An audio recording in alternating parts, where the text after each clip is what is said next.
The focus of this project is looking at the impact of illicit drug economies in conflict-affected states.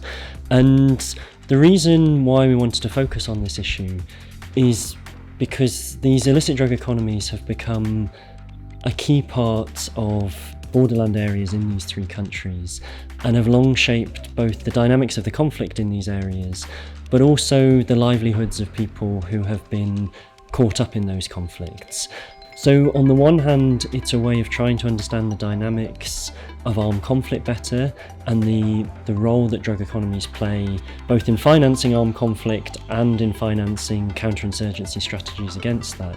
But it's also trying to humanise those stories and look at the way in which populations have often either become very reliant on cultivating crops. So in Myanmar, long-standing history of opium cultivation, in Colombia, coca, that has long been linked to kind of livelihood strategies of very marginalised communities.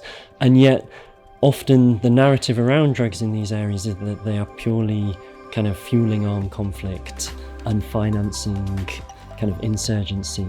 So what we're trying to do in this project is maybe challenge some of those assumptions and some of those narratives and look at the ways in which the drug economy is very deeply embedded in the kind of social, political and economic dynamics in these regions.